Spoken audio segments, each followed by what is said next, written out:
Hello everyone. और आज हम लोग शुरू करने जा रहे हैं नेशनलिज्म इन इंडिया का नेक्स्ट टॉपिक। ओके, हमारा आज का टॉपिक रहेगा how participants saw the movement. हम लोग इसी के बारे में यहां पर बात करेंगे। ठीक है, तो हम लोग आज समझने की कोशिश ये करते हैं कि आखिरकार ये जो गांधी जी ने सिविल डिसोबीडियंस मूवमेंट शुरू किया था, इसमें कौन कौन से तरह के लोगों ने भाग लिया और उनका एम क्या था। ठीक है ना, जैसा कि हम आपको पहले भी बता चुके हैं, पिछले वीडियो में भी बता चुके हैं कि गांधी जी ने सॉल्ट मार्च तो स्टार्ट किया था और बहुत से अलग अलग तरह के लोग उसमें भाग लिए थे। सॉल्ट मार्च के अलावा भी बहुत सारे मूवमेंट्स, बहुत और भी मूवमेंट उन्होंने शुरू किए थे, लेकिन उसमें अलग अलग तरह के लोगों ने पार्टिसिपेट किया। So different types of people participated in the movement and they had their own view, they had their own goal. तो इसमें 4-5 तरह के लोगों ने भाग लिया। कौन कौन से लोग? ये पहले लोग हैं रिच फार्मर्स, उसके बाद कौन आए भाई? पुअर फार्मर्स, उसके बाद कौन आई भाई? बिजनेसमैन, उसके बाद कौन आई? वर्कर्स, उसके बाद कौन? वेमेन। तो 5 तरह के लोगों के बारे में हमने बताया। एक rich farmers, poor farmers, businessman, workers और वेमेन। तो ये हम इतने तरह के लोगों के बारे में आज जानेंगे आज इस टॉपिक में। ठीक है, how participants saw the movement. तो आखिरकार जिन जिन लोगों ने सिविल डिसओबीडियंस मूवमेंट में भाग लिया, उन्होंने, है ना, क्या क्या उनका एम था। तो let's start with the rich farmers. First of all we shall talk about the rich farmers. Let's talk about it. See here now, अगर हम रिच फार्मर्स के बारे में बात करते हैं तो यहां पर जाट्स, पाटीदार्स, उनसे हम शुरुआत करेंगे। तो जाट साहब के आते हैं उत्तर प्रदेश से, पाटीदार साहब के आते हैं गुजरात से, गांधी जी का एरिया। ठीक है ना, गांधी जी जहां जन्मे थे जिस स्टेट में। तो देखिए, तो गुजरात से जो आते हैं वो पाटीदार से, आपने हाल में पाटीदार आंदोलन वगैरह भी सुना था। और जाट्स आपके यूपी से आते हैं। ये दोनों अमीर किसान हैं। They had grown the crops well, उन्होंने क्रॉप्स उपजाया और अच्छा क्रॉप्स उपजाया। But the problem was there that because of great depression they were unable to get the price of it.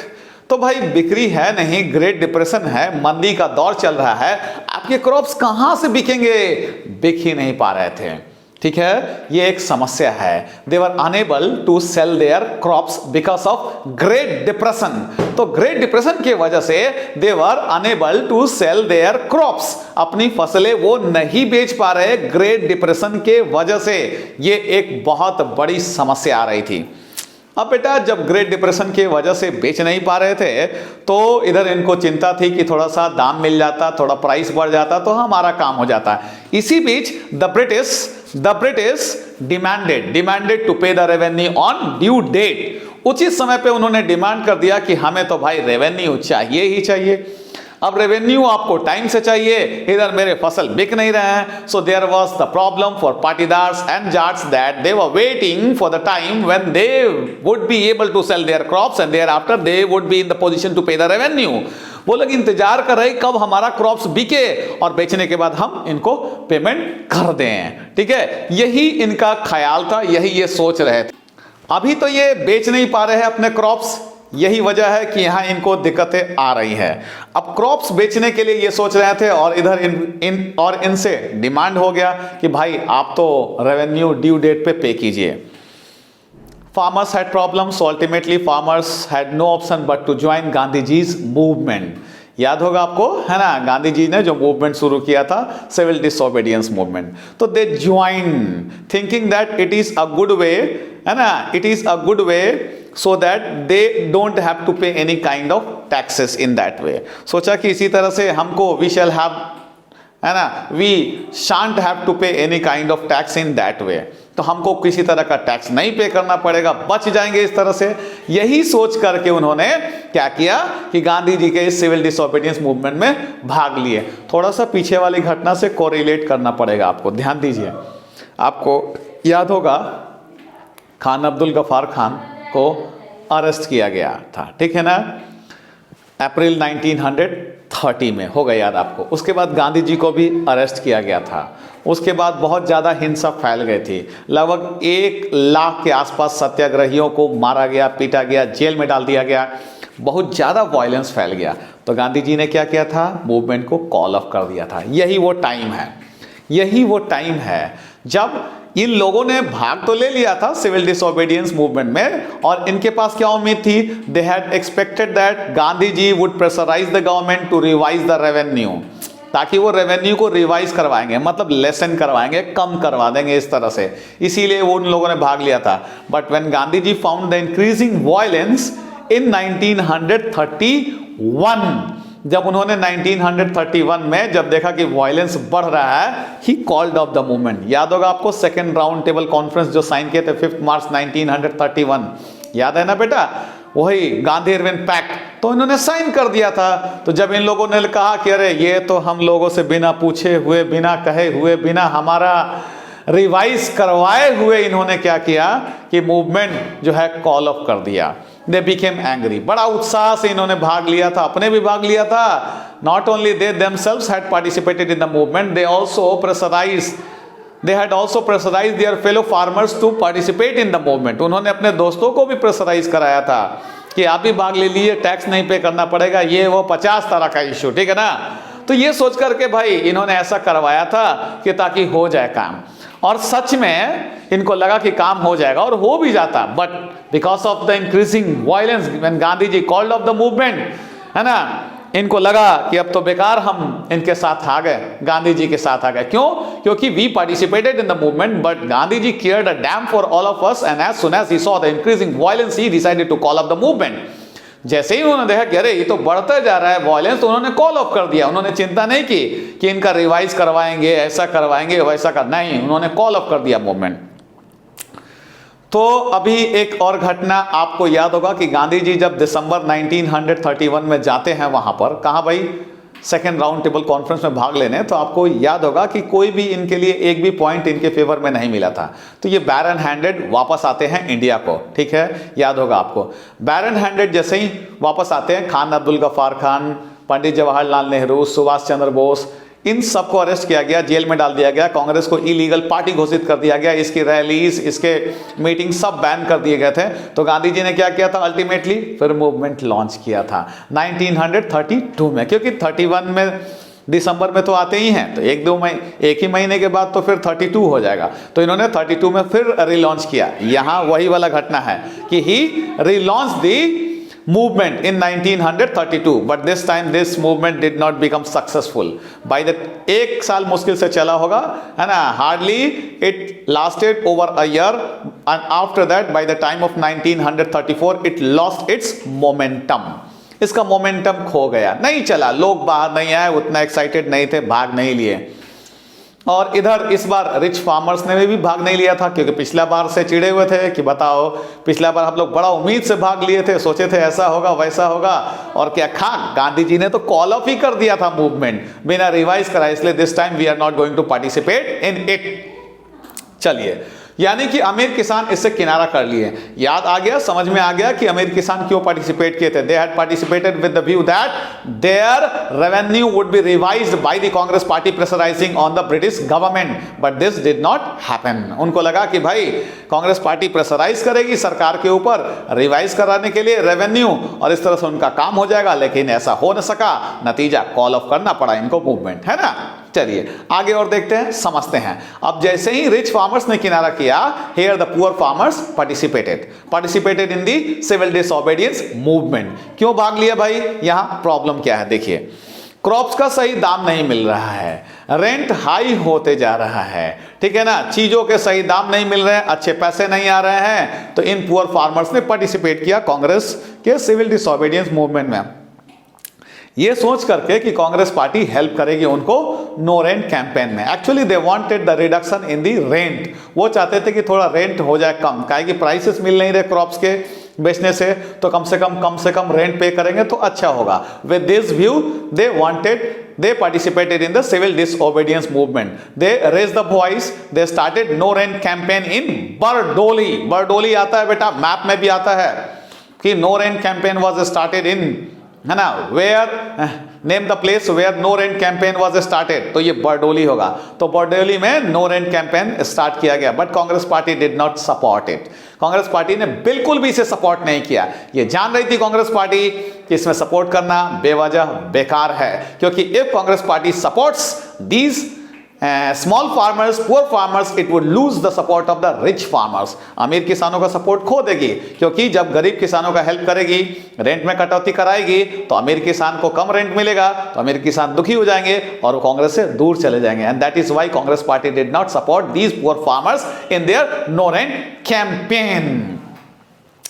अब दो तरह का पॉइंट हमने डिस्कशन कर लिया बेटा। हमने यहां बात कर लिया रिच फार्मर्स ने क्यों पार्टिसिपेट किया था सिविल डिसओबीडियंस मूवमेंट में, और पुअर फार्मर्स ने क्यों पार्टिसिपेट कर लिया था, है ना। Poor farmers participated in the civil disobedience movement with the view that the rent would be reduced. The Congress party would pressurise for no rent campaign in the reduction of the rent, लेकिन Congress party ने किनारा कर लिया। अब देखेंगे आगे, हम देखते हैं तीसरे ग्रुप के बारे में। थर्ड ग्रुप है हमारा बिजनेसमैन, इंडस्ट्रियलिस्ट। अब देखिए समझते हैं। During the world war the British they were busy with the war, है ना। They had stop doing industrial activities, they were simply busy with the warfare activities. This gave opportunity to the Indian industrialists to grow their industries well, to increase their production well. They really accelerated their production. उन्होंने production को अपना बढ़ाया, खूब production किया British के absence में, क्योंकि British world war जीतने के चक्कर में है, और ये मौका मिला यहाँ ठाकुर दास, पुरुषोत्तम दास, जी.डी. बिरला जैसे उद्योगपतियों का, मतलब इंडस्ट्रियलिस्ट का। उन्होंने खूब पैसे कमाए। अब वो चाहते थे कि Congress party should help them, Congress party उनको सहायता करे। किस चीज में सहायता करे भाई? Congress party should help them, Congress party को उन्हें सहायता करनी चाहिए। किस चीज में भाई? In reducing, in the reduction of the import from other countries. दूसरे देशों से गुड्स कम से कम आए, इसमें कांग्रेस पार्टी उनकी सहायता करे। And there should be less and less fluctuation of the value of rupee sterling. Sterling और रुपया का जो है कंपैरिजन बहुत कम फ्लक्चुएट करे, मतलब चेंज करे। स्टर्लिंग करेंसी है, ग्रेट ब्रिटेन की करेंसी है, इंग्लैंड की करेंसी है स्टर्लिंग पाउंड, तो उसमें और रुपया में कम फ्लक्चुएशन हो, इंपोर्ट कम हो। इसी वजह से उन्होंने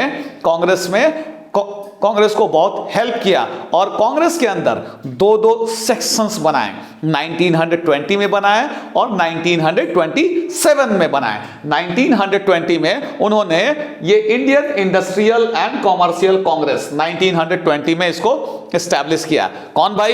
Indian industrial and commercial Congress 1920 में एक एस्टैब्लिश किया ब्रांच। किस लिए भाई? इंडस्ट्रियलिस्ट को हेल्प करने के लिए। और फिकी मतलब federation of the Indian chamber of commerce and industries इन 1927। तो फिकी का एस्टैब्लिशमेंट 1927 में, while Indian industrial and commercial Congress 1920 में एस्टैब्लिश किया।